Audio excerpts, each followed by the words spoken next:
സ്ത്രീക്ക് ഇതേപോലെ അവർക്ക് സംഗീതം അഭ്യസിക്കണം എന്നുള്ള തീവ്രമായ ആഗ്രഹം ഉണ്ടായിരുന്നു.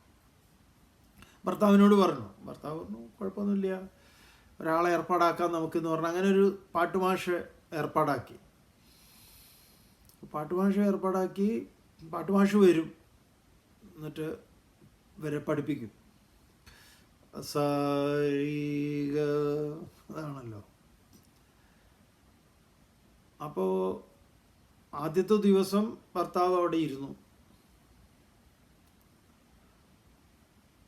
അപ്പോൾ പിന്നെ ഈ 2 ദിവസം കൂടുമ്പോഴെന്തോ ആണ് വരിക.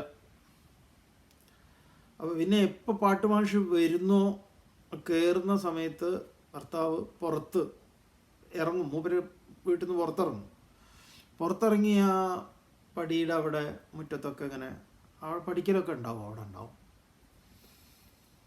മാഷ് പാട്ട് ഇത് കഴിഞ്ഞിട്ട് ഇറങ്ങി പോകുമ്പോൾ നമസ്കാരമൊക്കെ പറഞ്ഞു പോകും. അപ്പോൾ ഭാര്യ ഭർത്താവിനോട് പറയാ, ചേട്ടൻ എന്താ ഇങ്ങനെ, അതൊരു എന്ത് വിചാരിക്കും, മാഷ് എന്ത് വിചാരിക്കും, മാഷ് ഇങ്ങോട്ട് കയറുമ്പോൾ ചേട്ടൻ ഇങ്ങനെ പുറത്തിറങ്ങുക എന്ന് പറഞ്ഞാൽ ശരിയല്ലല്ലോ, ചേട്ടനിപ്പോൾ എന്താ ഇതൊന്നും കേട്ടാലോ എന്നൊക്കെ. അങ്ങനെയല്ല, ഈ ആദ്യത്തെ ദിവസം നീ പഠിച്ചില്ലേ, അപ്പം തന്നെ ഒരു പ്രശ്നം ഉണ്ടായിട്ടുണ്ട്. എന്താന്ന് പറഞ്ഞാൽ നീ രീ ഒക്കെ പറയുമ്പോഴേ ഞാൻ നിൻ്റെ കൊല്ലിക്ക് പിടിക്കുകയാണെന്നാണ് പുറത്തുള്ളവർ കരുതുന്നത്. അവർക്കറിയില്ല അവിടെ പാട്ട് ക്ലാസ് നടക്കുക.